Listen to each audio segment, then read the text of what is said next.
Well, good afternoon, you good people. It is Friday, the 26th of August. It's time for sex. And it's time for Peikoff Fridays. And thank you so much for joining us. As you know, we are deep, and I mean deep within this outstanding volume, Keeping It Real, Leonard Peikoff's podcast answers to questions raised by his audience. We've covered religion. Now we're back into sex and romance, and we've got a few more things to say about that before we move in. James Valliant has hand-selected 9 outstanding questions, and we're going to see if we can get to all of them. We'll see how far we go with you. James, how are you doing this fine afternoon? I am doing quite well. Things are fabulous for me and outstanding, and I'm happy to say that. I'm just wanted to tell everyone what I was telling you before we started. Yesterday's show was just brilliant, sir. I found it inspirational and insightful, and I can't wait for the next one. If I were to do it alone, like you were doing it, solo, I think I'd be a stuttering, stammering mess. You were powerful, sir. I urge everyone to check out Robert Nasir's program from yesterday. Thank you. I appreciate that. It was about 90% scripted, so you write it out ahead of time, and that makes it a little easier. And just enough extra stuff, like a little bit of that, just because we're keeping it real. So yeah, if you missed Life on Earth with Robert Nasir yesterday, I think it was pretty good too. But thank you for that. Today, however, you have picked 9, and this is going to be fun. So I'm going to jump right in. 9 questions, and I'm going to go right to number 1 here. We're talking about sex and romance. Leonard Peikoff, Keeping It Real, podcast answers to podcast questions. Number 1, is purchasing sex? Right there, as soon as the question starts, is purchasing sex from prostitutes wrong if your motive is just to get physical pleasure and perhaps some degree of intellectual pleasure from conversation? Now, some of these have really long answers to say, but this one is quick. Leonard Peikoff writes, if your goal is just to get physical pleasure, then autoeroticism, masturbation is quite sufficient. You do not need somebody else. If your interest is intellectual pleasure from conversation, that has no relationship whatsoever to hiring somebody for sex. You can go to the subway, a club, a coffee shop. But to say, I'm obliterating the identity of the person I'm with because it's good to talk. Well, you might as well say, I'm going to go rob a bank because my partner has a great sense of humor and I like jokes. The idea that you're doing it for intellectual pleasure is obviously a rationalization. You want the meaning of sex while dropping its cause. In fact, of mutual values and meaning of his or her value. That one seems pretty straightforward. It's interesting, though, that you can imagine somebody so lonely that not only is he desperate to get some sexual activity in his life, but even also talking to the person. What did you think of that, James? Well, what's great is that the questioner actually set us up for a beautiful understanding of the mind-body split that's involved. Yes. When I'm seeking a valuable conversation, obviously it's the quality of the soul. It's the quality of the mind. It's the quality of the character and the values and the sense of life of the person with whom I'm having this intellectual conversation. If I were to have a conversation with, a terrible criminal or with an unprincipled person or a psychotic or a madman, much less a person who didn't share my values and interests, much less a person who couldn't think straight as far as I could see, what would be the value of that conversation other than to say, I may as well talk to a wall. I'm pretending that I'm getting a value, that someone is giving me visibility and hearing me, right? The only reason why you'd hire a person just to take the conversation, just for a conversation, would be to get the ersatz value that you're actually getting the response from another human consciousness. But to hire some random person for that purpose is not to get that value at all, to totally miss out on the value that it is an intellectual conversation or even an emotional conversation or a personal conversation. Conversation critically depends on the mind, soul, and character of the person with whom I'm having. And so we can see in that case that it's a totally ersatz way of obtaining this value, almost in a fraudulent way. Now, what's great is that that's the mind side, the pure mind side. Let's take the pure body side, because it's the same exact fallacy. By introducing another human being into the situation, what you're doing is you're giving yourself the false sense that there is this other soul, there is this other person there, that you are actually engaged in true intimacy with another human being, when it's really just the illusion of intimacy with another human being. In the back of all of our minds, I think, and I want to give a proviso to this, I think later with another question, it'll come up. But in the back of all of our minds, I think, is a goal. It may be a difficult goal to achieve. It may be elusive. Sometimes our contexts our life contexts simply don't make it possible. But I think in the back of everyone's mind, they want that union of the spiritual and the physical. Even when I was a kid and hadn't experienced it, I hadn't met Holly. And something, I want to get to that too. Even before that, though, I had seen my parents, and I was blessed with wonderful parents who were in love and lust, and I could see that, and that was a great model for me. So that when I plugged into literature, love stories, and musicals, and what that could be as a kid, I had a certain projection of what I wanted love to be, of what sex and intimacy could be, and that was what I wanted, even before it happened.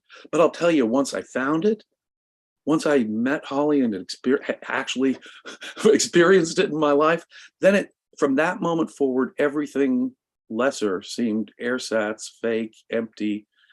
For those people who have been virtuous and circumstantially fortunate enough to have experienced it in their life, they'll know exactly what I'm talking about.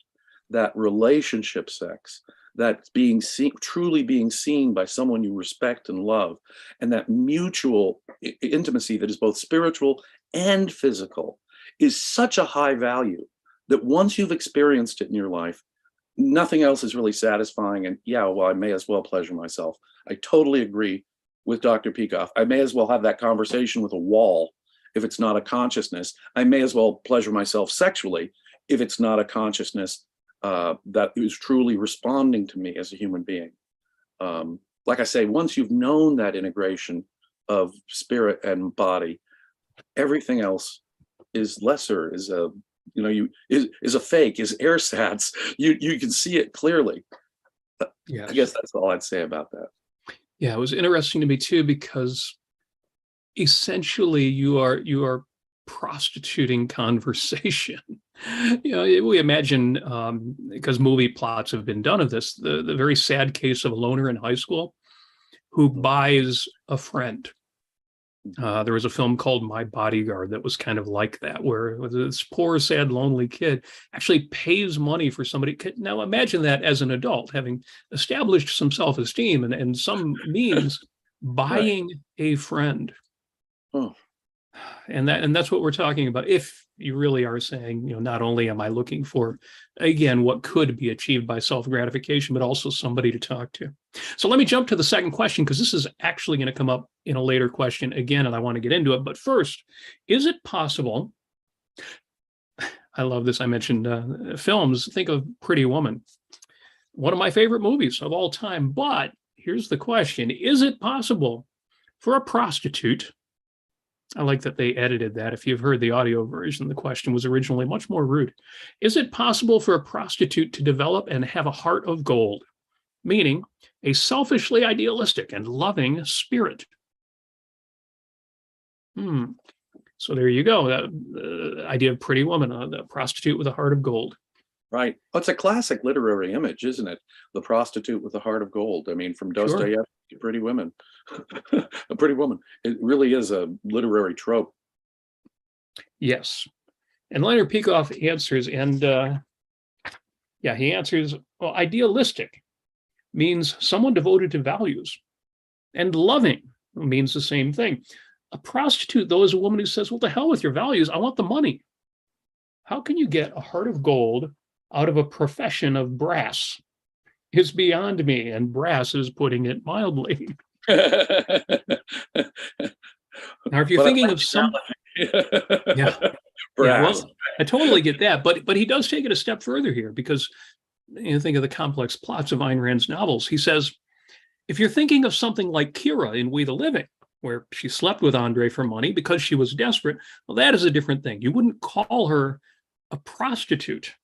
partly because she did love Andre, but partly also because she lived in a dictatorship. What you can do in a dictatorship in every department of life is quite different from what you can do in a free country. So I'm answering here about a prostitute who chooses that profession voluntarily in a free country. So yeah, that kind of blows up the idea of the hooker with a heart of gold, doesn't it? Yeah, We the Living is sort of a twist on, if anyone's familiar with the famous Puccini opera Tosca, Tosca has to save the man she really loves by sleeping with this horrific villain who's unjustly arrested her true lover. And poor Tosca is put in precisely that kind of situation, the life and death of the man she loves versus sleeping with this creep. Only in Tosca, it's a bad guy, this Scarpia dude. In We the Living, it's Andre is actually a virtuous guy. But this brings up the point I did want to bring up earlier. What we're talking about here is not a specific moral judgment of any individual. Because, what I love about Peikoff's answer is that he gives us a specialized context like We the Living. As a prosecutor of 18 years, I believe prostitution should be legal, first of all. But I have seen and dealt with many prostitutes who were in very horrific contexts. We think of today of sex traffickers. We think of, and I can only tell people if they're not aware of it, that there are women who are under physical coercion or total economic distress that are in certain situations, and psychological distress too. I am not going to judge any particular woman or man for a context that I don't know, because there's a variety of contexts in life that would, and it is the context that would make us able to judge any particular woman's decision. Sometimes they're very extreme and we don't know the contexts.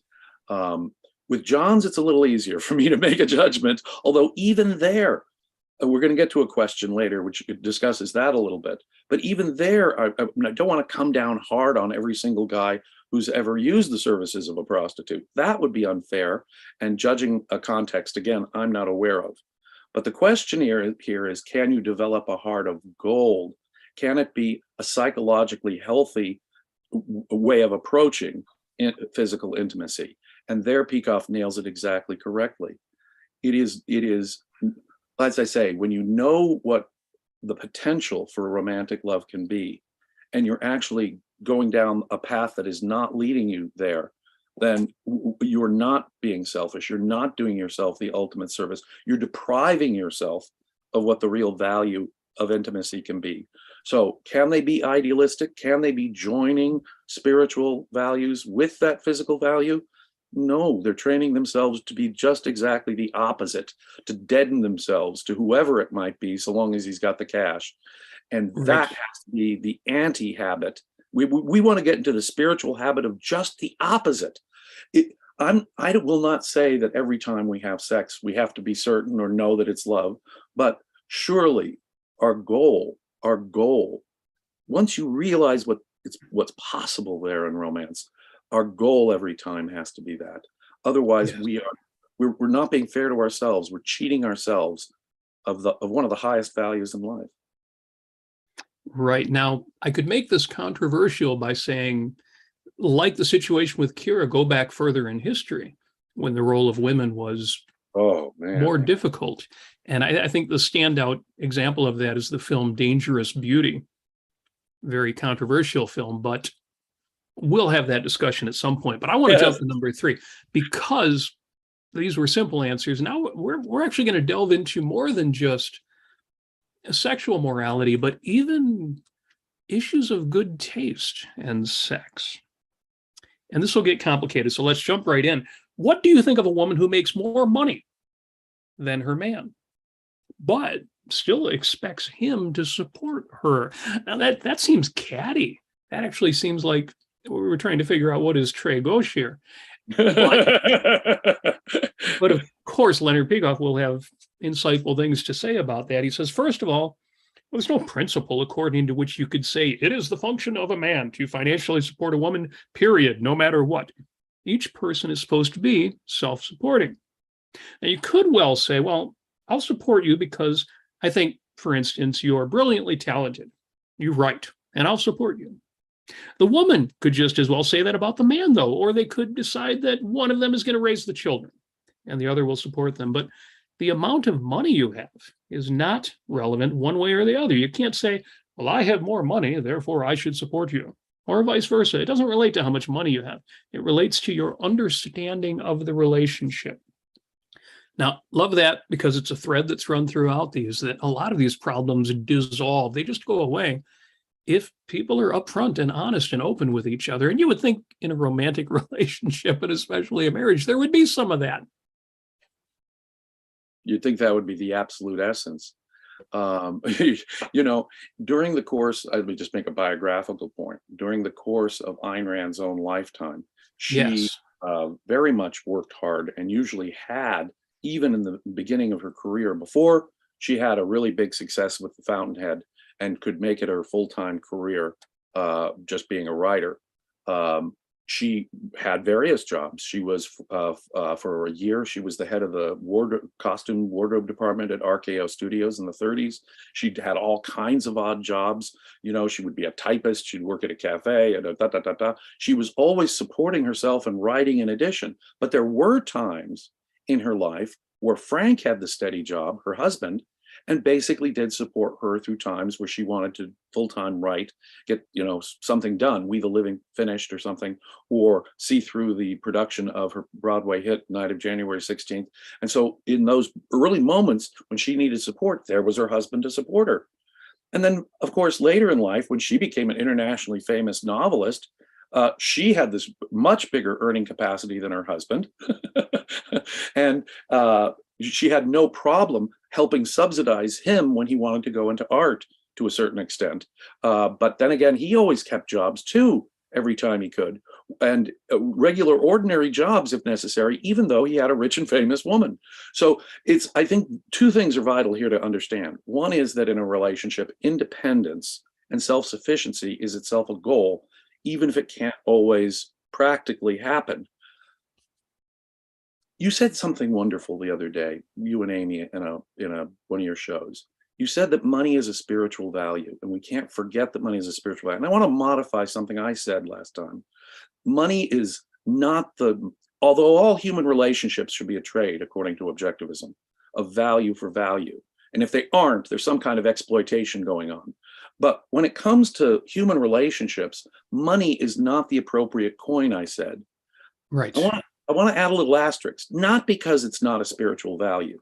No. That is to say, by giving my wife a thoughtful gift, most thoughtful gift I could, by giving my wife the most expensive gift I can afford, I'm actually saying something spiritual. I'm using a spiritual value to add to it. But what I'm saying is, in the course of that, is not that this is a purchase of some future intimacy. This is a mere drop in the ocean of the spiritual values that you've already given me. This is payment for services already rendered, and I realize it's a category difference, but it's the closest I can do in throwing at this my supreme value, every other spiritual value and top value I can, even if it's not on the same plane.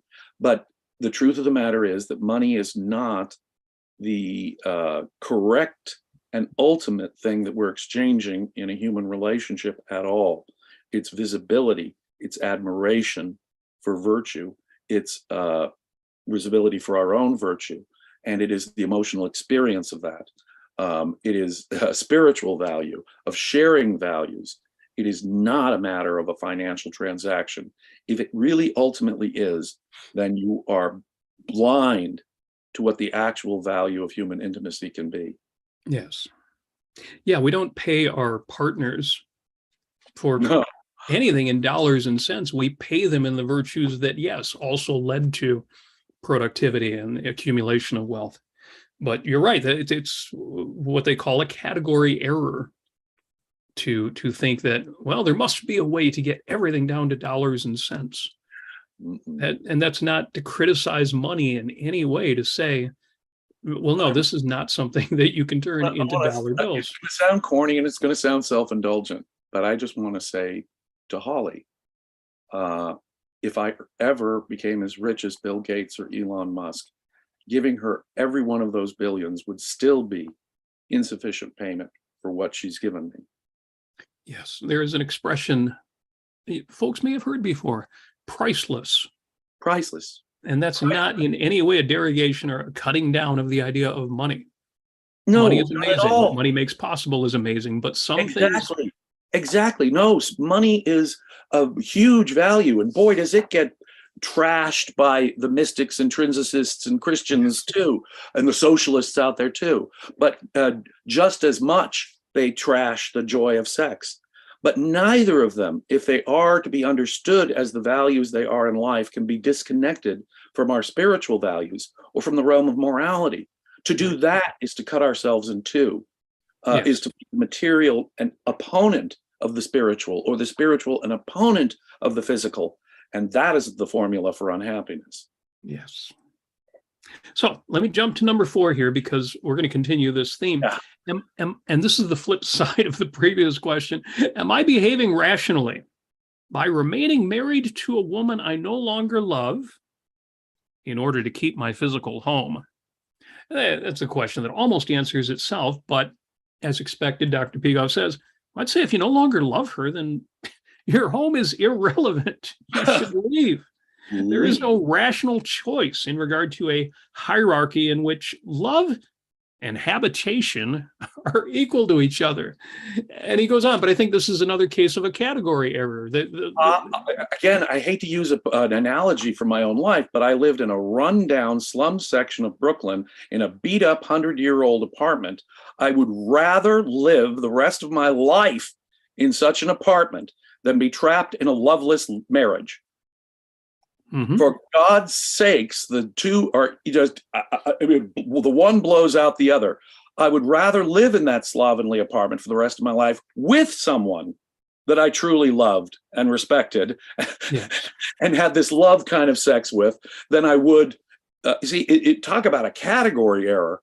If you're not in love, get the hell out. I don't care if it's a Manhattan or Beverly Hills penthouse that you had to spend $10 million for.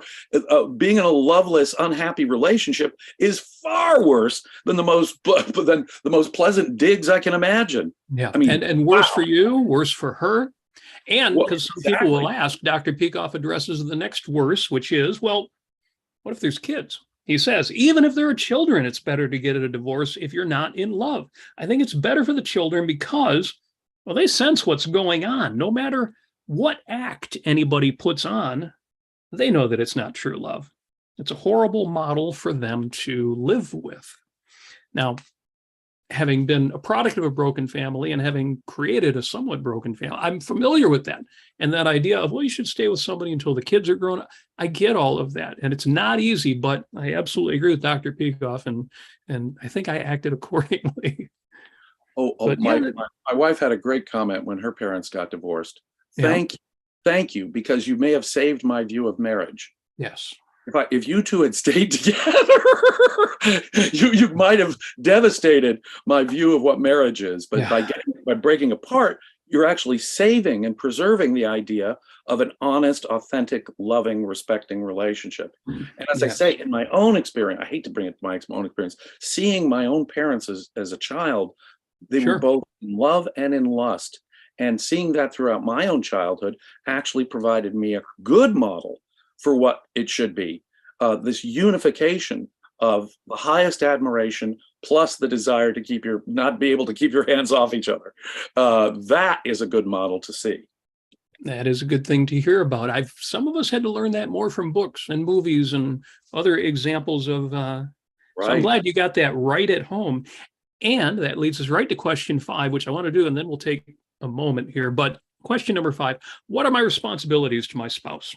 What duty do I have to her? Oh, well, you knew right away that the phraseology was going to get the first bit of attention. There was a problem with that D word, wasn't there? Yeah. So Dr. Peikoff, of course, writes or says, objectivism rejects the concept of duty as such. Of course, because it means an unchosen obligation, something you simply have to do, whether you want to or not. But you do have a responsibility, an obligation, if you have chosen certain things. You have the responsibility to carry out the consequences of what you've chosen. Naturally, you have to mutually understand in advance what you expect. It all depends on whether you have had not so much a pre-married contract or a prenuptial contract, which just covers the money, but an agreement on, well, what are your respective views on having children or not, raising children, spending money, where to live, time together? Are you happy for her to work 14 hours a day and you get what you want the rest of the time? Or do you want somebody home more often? And he goes on, but I love this, that you agree. Now, it's unfortunate that what I've seen a lot, and maybe you have too, a lot of people don't know what marriage is. They don't make agreements ahead of time. They're not explicit. They just assume, well, marriage means these things. I know it, everybody means it, and therefore we're both on the hook for those things that I just assumed. So I like this, bringing these agreements explicitly. And again, it doesn't have to be a written contract, but have you not talked about whether you're going to have kids? But if you have kids, how you're going to raise the kids and how you. So, yeah, I absolutely agree with Dr. Peikoff here that the basis for these agreements is to make agreements. Absolutely. If you have made a clear agreement, then you are obliged to keep your promises. And I only the only asterisk I put on that is that if the promise itself was conditioned on something, if your partner turns into a bank robber or a serial killer, one could say that an implicit condition, say, of the promise that I made was that you would not turn into this vile person. Yes. And in his answer, Dr. Peikoff acknowledges the concept of deal breakers. Deal breakers. Yes. I have to say, our producer has put up a poll, and the poll said, relating to our last question, he says, what's worse, a loveless marriage or a broken down apartment in Brooklyn? Nobody thinks broken down apartment is being worse. I don't know, broken down apartment can be kind of rough. That poll is there. Go ahead and answer that poll. I'm not telling you that the broken down apartment was fun. It was a grungy old apartment. I'll just have to tell you this one story. You could release a marble at one corner of the room, and it would slide to the middle and do this whoosh, whoosh, whoosh, whoosh, whoosh, until it finally came to a rest, which showed you just how warped and old the floors were. So, it was a pretty beat up old place. Left you wondering, is the floor going to collapse one of these days? Yeah, that can be rough. But no, we have 100% of our folks so far say, no, loveless marriage, that would be worse. So that's good. Good to see that poll is still up if you haven't answered it yet. And while we're taking a moment, because we have a couple super chats already, Apollo Zeus says, Robert, tell Debbie Harry hi from me. Well, lest anybody think that I've been seeing Debbie Harry on the side, no, what's really going on, and folks have heard this, Amy and I are going to see Blondie tonight. And yes, Debbie Harry in her 70s is still rock and rolling. I'm so jealous. You're going to see Blondie tonight, but you admit it. You're having a secret relationship on the side with Debbie Harry, Robert. Well, I'm not going to admit it, but yeah. And James, as we've talked about, being in our 50s, how much fun is it to see people in their 70s still rocking out? Oh, it's wonderful. It really is. I never really imagined myself feeling this way when I was a teenager in the 70s, feeling this way. But I loved that album, Auto American, that Blondie released. I mean, I played it to death when I was younger, over and over and over. So I'm kind of jealous. Yeah. And everybody in the early 80s had a copy of Parallel Lines. And Enric Teller is also in for $4.99 in the super chat and says, wonderful episode. Thanks. So thank you for that, Enric. Your super chats do support the Ayn Rand Center UK, and that's what keeps us going. They are hosting these shows. We have a producer behind the scenes making sure everything actually works. Ayn Rand Center UK is second to the Ayn Rand Institute. I mean, who is doing better work out there? And your super chats do support that. And we need it. We need you to do that. It also motivates us. I know James loves it. I loved it to see these questions that are highlighted by your super chats. So by all means, if you have any questions about love, sex, romance, Leonard Peikoff, James' experiences as a student of Dr. Peikoff, the banjo is falling over here, then by all means, put them in as a super chat question, make them stand out and support ARC UK. Now, if you're not a member yet, you know what to do. Membership is available at AynRandCenter.co.uk. You'll see a link in the chat in just a moment. Sign up for a few pounds a month. You could be like the cool kids, like us, because we are certainly members too. And that link will show up in just a moment. because it's you got to spell it right. You know, the British center is RE at the end, but that's all right. Just click the link, sign up. Thank you to the super chatters, and keep them coming. Bring them on. Please. Yes, I want to thank everyone who has been such a generous supporter with their super chats and with their subscriptions and with their joining at YouTube. It really does keep the lights on around here. And in my humble opinion, we're doing very important work here in creating an international community of objectivists and spreading the most rational philosophy that humans have yet developed. Yes, both brilliant and modest, James, because you said you were complimenting my show yesterday and saying, man, if I was flying solo, that would be hard. But, you know, every Sunday morning you're flying solo. You've got a Zoom meeting full of people interested in what you have to say, but you are presenting Dr. Leonard Peikoff's The Ominous Parallels in such brilliant fashion that you have no reason to be modest about what you're offering. And if you folks, you are members of the Ayn Rand Center UK, you have access to that Zoom meeting and exclusive for members. Also, the Ayn Rand Fiction Club, where we are doing my favorite book, The Fountainhead. So again, good reasons to sign up. I see that Joni Spinoza, or is it Johnny Spinoza? I need to get a clarification on the pronunciation there, has been asking as well, how do I sign up? And the link is right there in the chat. So thank you folks for that. Now, question 5, Dr. Peikoff gave a long answer to that. It started with, we don't believe in duty for spouses, but yes, there is this, all of the agreements that you make in the context of a marriage, and I say, make them explicit, get it out there.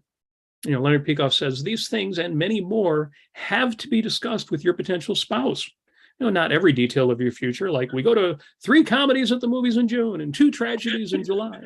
But you do have to discuss the kinds of categories I'm talking about, so you know what you are getting into, what you're agreeing to, what is understood as your voluntarily accepted obligation. Love that. That is up to you to decide. Nobody can tell you something has to be in your contract, in your understanding, and something else doesn't.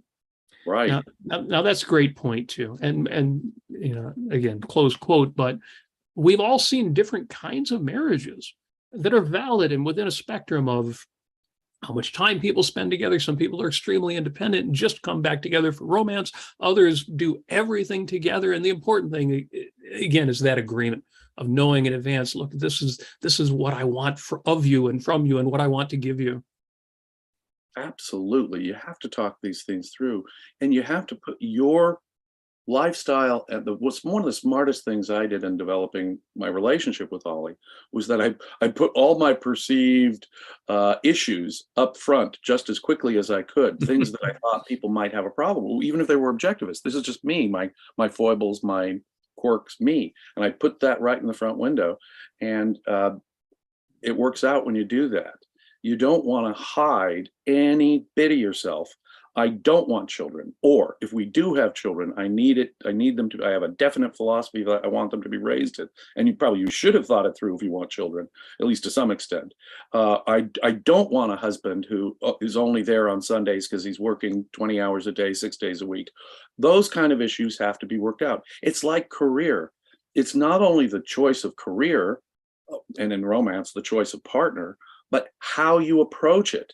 And that is also variant depending on individual context. As you say, I've seen all kinds of different marriages. Now, I would say in general that a degree of independence is a very healthy thing. A degree of each person having their own identity and some life apart from one another, because, you know, it really enhances the intimacy when you get together, totally, because now you're bringing something new to the table each time, and it keeps a 25-year relationship like I've had with Holly alive and fresh. Right. The best way I have of putting it. But when you know, like I say, I've experienced that, and I know other people, not everyone has, but when you have, nothing else will do. Even if I were to die tomorrow, or even if Holly were to die, don't even get me to think about that tomorrow. If I were ever to pursue another romantic relationship, or if she were ever to pursue another romantic relationship, it would be the same thing. We would be going for that goal because we've known that goal. And once you've seen it, you can't settle for anything less. Yes. I love that you mentioned too some degree of independence, because you never stop being a firsthand thinker and firsthand valuer. Right. I think when I was a teenager, struck me, there's a line in a song by Pat Benatar called So Sincere. She says, two sparrows tied together will always fall. And yes, you got to make, and what your partner loves about you is who you are, independently of them. So yes, love that, love that. I'm going to jump to question 6. The answer to 5 is very long. I may actually post that after the show. I've actually made a list of the links to these so folks can listen to the audio afterwards. But number 6, I want to get to this. Developing my art is my most important value, but I do not have the money to pursue it on my own. I do have a sugar daddy who is much older and very generous and wealthy. I do not like him, let alone love him. Oof. Am I being irrational or immoral by pretending to like him? Now, if you were wavering halfway through, by the time you got to the end there, am I being irrational or immoral by pretending to like him? To him? Okay. It would be one thing to say, well, I like him, but I'm not deeply in love, but she didn't even like him. She doesn't even like, and she's lying to him about it. Yes. Oh. Yeah, or he is. I guess she didn't specify their gender, but yes, we'll assume that for now. I didn't mean to assume.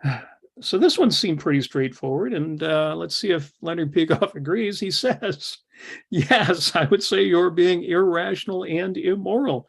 You're practicing prostitution. You're taking money for sex. You not only don't like him, you actively dislike him. Now here's where we get good, because that was kind of obvious, right? But he says, well, sex is a trait, of course, but it's a trait of values in a man's soul and character, which you love, and him doing the same to you. It's not a trait of, well, here's my body, give me money. If you made it clear to this man that you hated him or disliked him, and you were going to knock yourself out, with a tranquilizer or a sedative, so that he could have your body and do what he wanted, well, he wouldn't stay with you for long. So you have to actively make him believe something that you know is completely wrong in order to bilk him out of his money. It's out and out fraud. And I have to say, if I judge only by this is cruel. But there are 2 words that come to my mind to describe what you're doing, a liar and a WH. Well, you fill in the last 3 letters. Yeah. Leonard Peikoff speaking. If you're really concerned with being moral, I will give you this advice. Break off with this man, run, apologize to yourself. Go into therapy and find out whether you're really interested in art or if that's just another fraud on yourself. If it's valid, well, cling to it, because your personal life does not sound like it holds a lot of promise at this point. Yeah, that one seemed pretty straightforward, but it's kind of the flip side again of the previous question. One of the titles I suggested for this episode was "How to Know When You're Just a Hoe," and I think this person should realize that they are just really a hoe. They're lying. Now, the difference between a case of prostitution, say, and this case of prostitution is that degree of dishonesty. She's worse than a prostitute in my mind. See, when a man goes to a prostitute, he's fooling himself into thinking he's getting something spiritual, that there really is a full human being there that he's being intimate with. And so the deception is a self-deception. What she's doing is a fraud against someone else, which makes it, in my mind, prostitution plus additional lying. Not only lying to oneself about what's going on in this, what is not a spiritual transaction, but now lying to him. I don't even like you. I don't even respect you. Well, wait a minute here. Then my soul is utterly irrelevant. You are just doing it for the money. And in order to do that, you're deceiving me. Whew. Yes. That's my evaluation. It's worse in the prostitution. Most Johns are just lying to themselves, whereas this prostitute, and that's what I'm going to call her, is lying to her John, if in effect, to get him to go along. Right. I'm going to jump to a question that, again, would seem to relate, but flips it around entirely. And I'll get back to your question 7, but I want to jump to number 8, in which our questioner asks, well, while I have supported myself as an artist for years, so you see, we once again have an artist here, or the previous one just wanted to be an artist. I am currently dependent on my wife's income, which is adequate to meet all of our needs. My wife wants to support my work and is happy with the arrangement. Is it moral to accept her generosity? Another one that seems pretty straightforward. Let's see if Leonard Peikoff agrees. He says, yes, it's completely moral. She is in no way sacrificing herself. She obviously loves you and values your work. She's spending the money to support you because of something she values.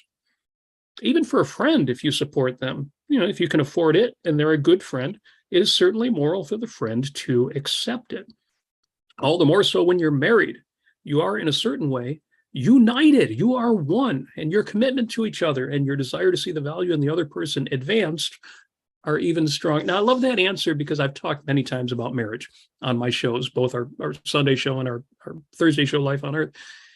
And it's one of the things that young people don't always get or even imagine, which is one of the things that happens when you marry somebody is the two of you become a unit.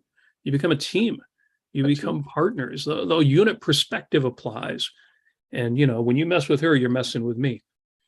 And so I love that. My values are so integrated with Holly's well-being that every aspect of her well-being is now an integral part of my own happiness. And that is something that people have to understand. There's a big difference between romantic love and any other kind of relationship. What happened, and it's true, you're a good friend of mine, Robert. And so your well-being is integrated into my well-being. And that's part of what it is. But Holly's is so thoroughly integrated that every little aspect of her happiness is important to me, and vice versa. And in that sense, we are fused together in the sense that what's good for her is necessarily good for me. What's bad for her is necessarily bad for me.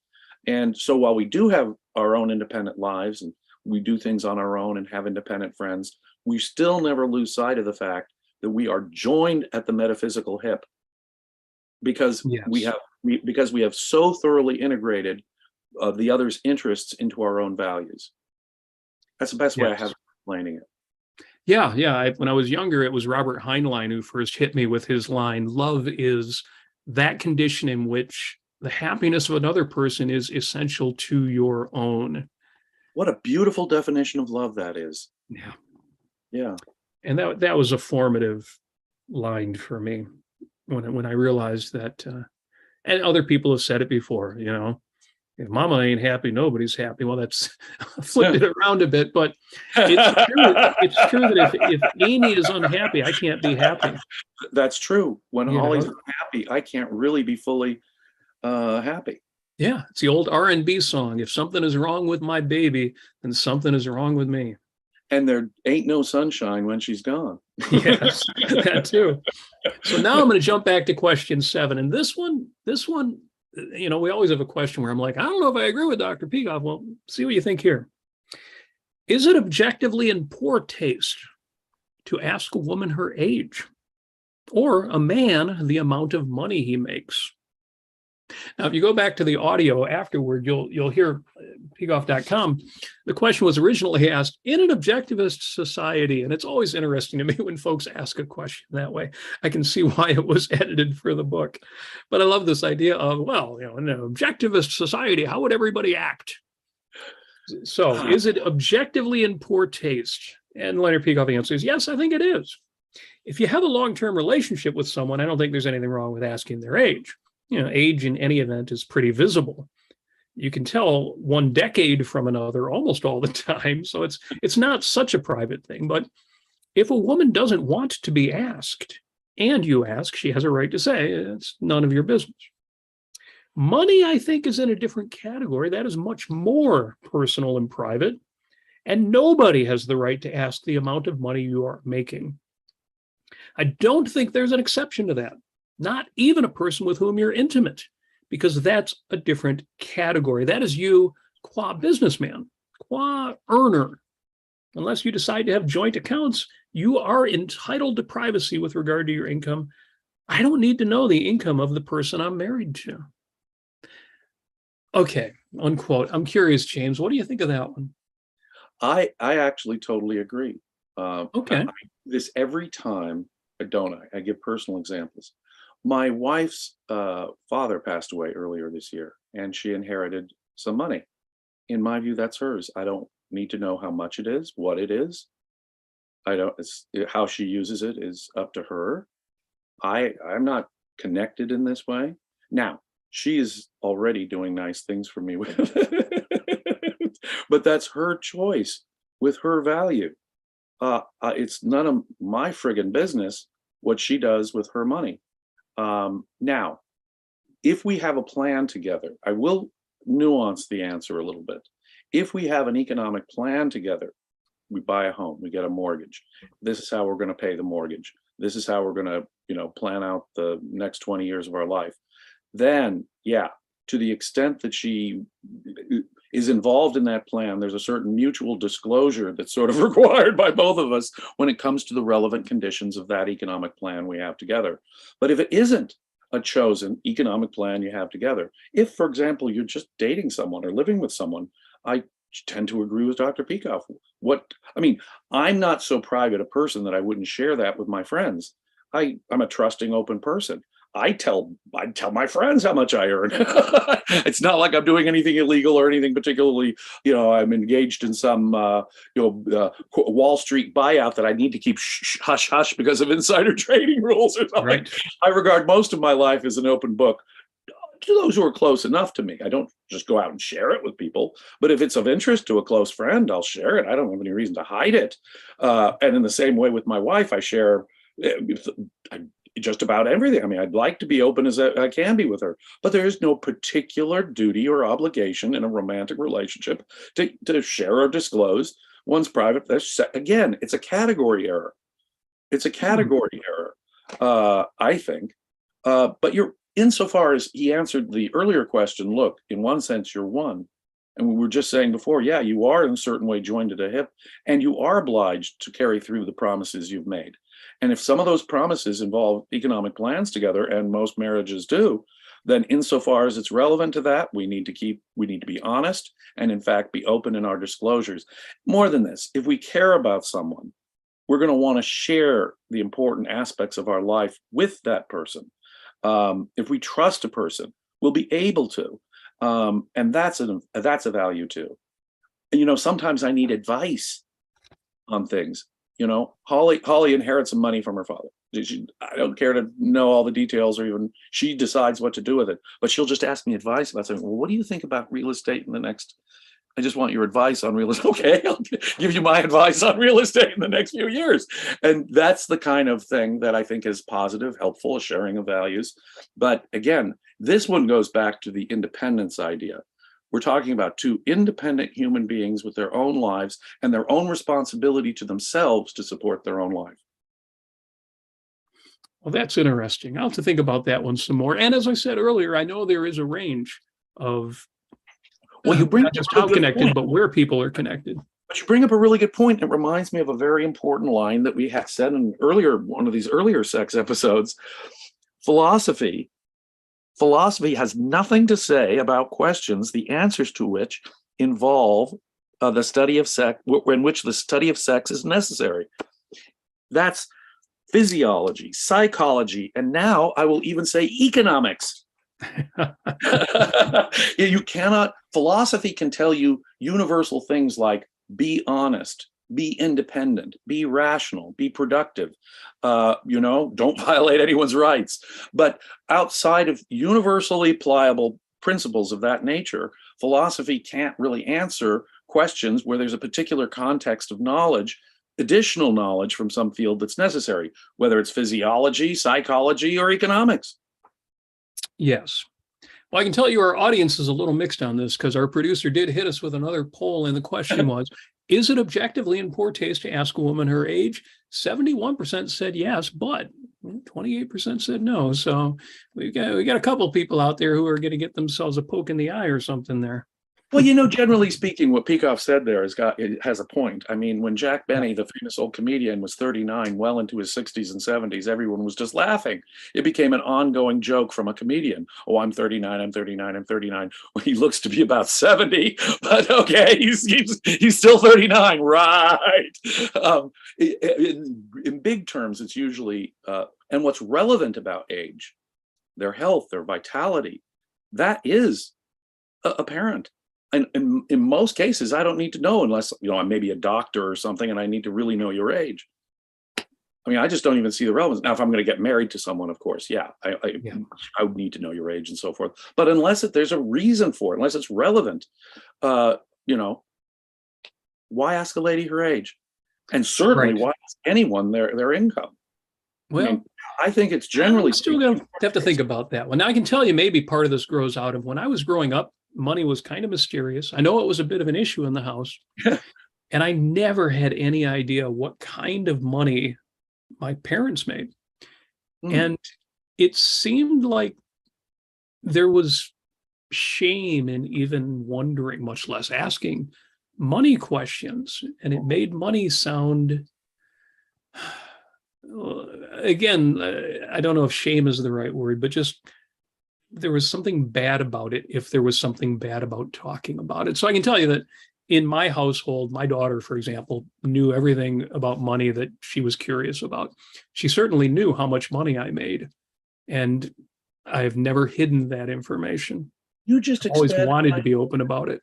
But you just expanded my context there. There are context. If you're going to give any sense of shame or guilt associated with sex, or it must be kept secret, you know, like some horrible family secret or something, you know, cousin Joe who was sent to prison or something. He was just, oh, we would never talk about that. And what you're doing is you're creating an aura around it that's bad. And if that's going on, then that kind of hiding of money talk is, I think, bad for a family. Yeah. You just expanded my context there. It's something I'm still thinking about because again, yeah, that one hit me kind of funny, kind of hard. But I got to tell you, speaking of super chats, because we haven't had any more super chats come in, but we just had the most awesome thing come in, which is Jeff Bannister has once again gifted 5 Ayn Rand Center UK memberships. You know, you can get a membership on YouTube. It's different than the membership on the website, but it's another way to support ARC UK. And it's fun. It gets you access to some streams other people can't access.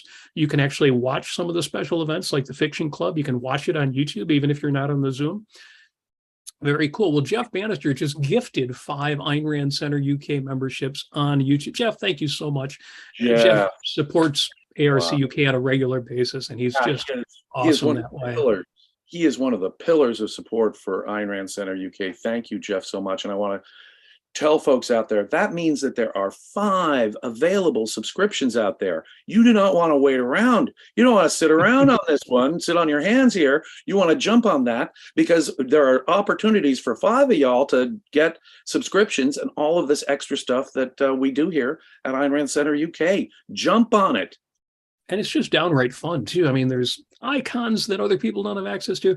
Also, and I'm glad you did that, too, because not only is that fun, but we're going to wrap up with a fun question, or at least a silly question. At least a silly This one. question number 9. Wasn't sure we'd get to them all, but we went through this pretty quick, and I think pretty well. Number 9, final question here. My favorite.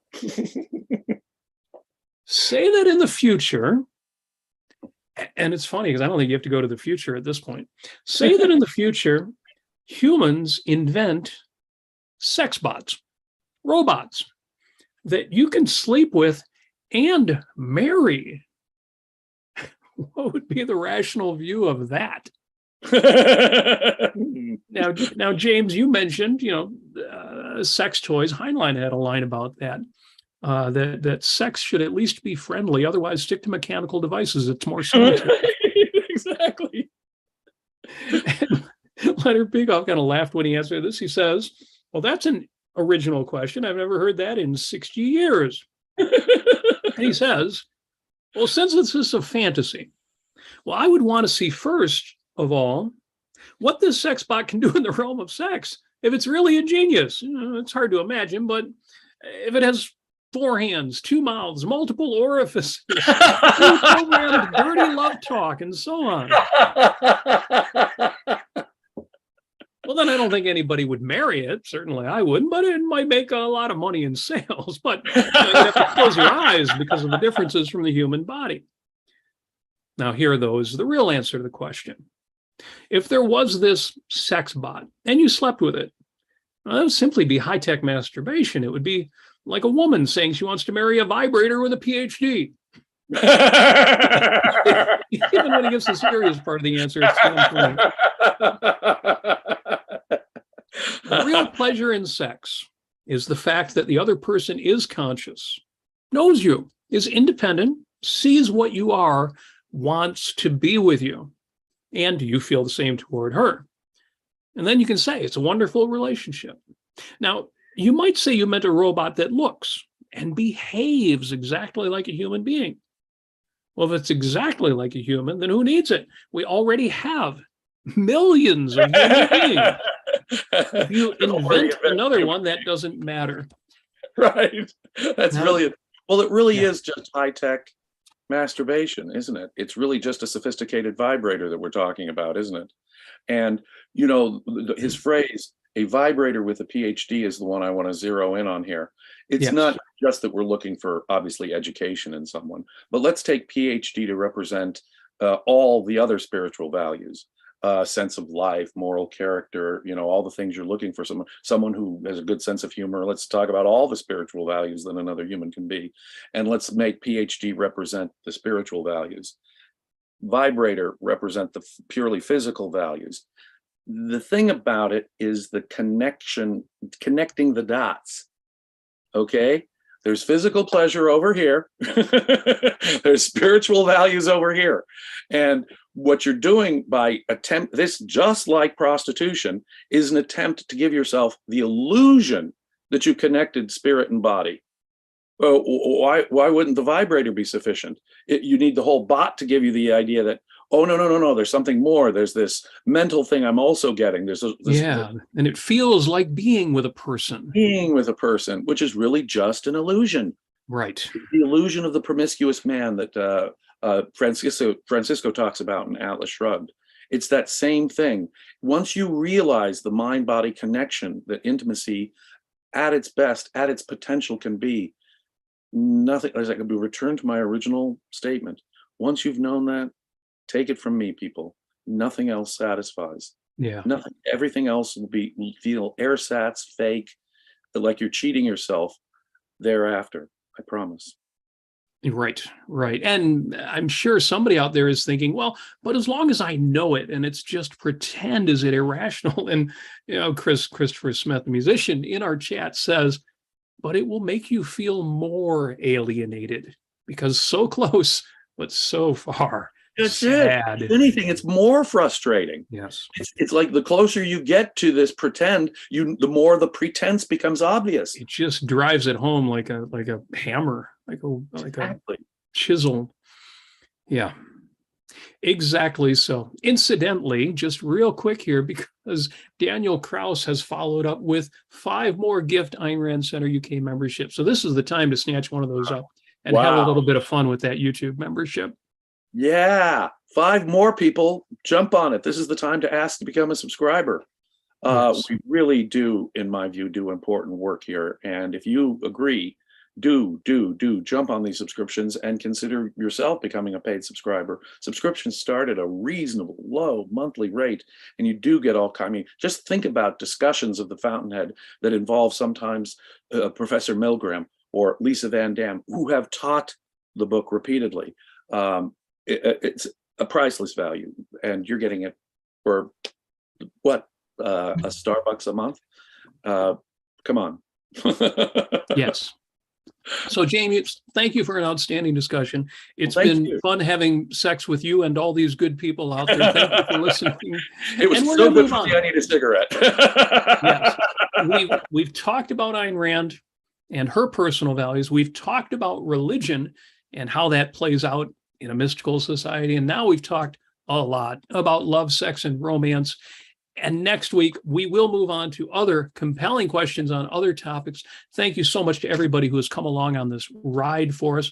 Oh, I see that V. Andweller, or is it Vandweller in the chat, says, I agree with Dave Ramsey's people that a married couple should have one bank account, unless you get married late in life as a second marriage. Well, I kind of get that as an expression of the range we talked about. A second marriage does have a little bit different character, and people tend to be more independent in that context, especially with finances. Anyway, appreciate the chat that's going on. Keep it up. Don't ever stop. Keep thinking about these issues. I think, again, one of the threads that ran throughout is there's a lot of variation, but put it out there. Define your terms. Make it explicit. Agree in advance. Listen to Leonard Peikoff as he gives these answers, and you'll see that the common denominator is rationality, honesty, integrity. And I love that about these.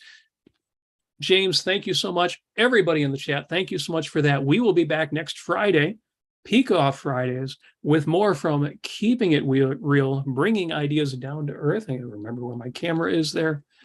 And James, thank you so much. Thank you. I know you'll be keeping it real for the next week. So thank you all. Have a great week. I will be doing that. Thank you.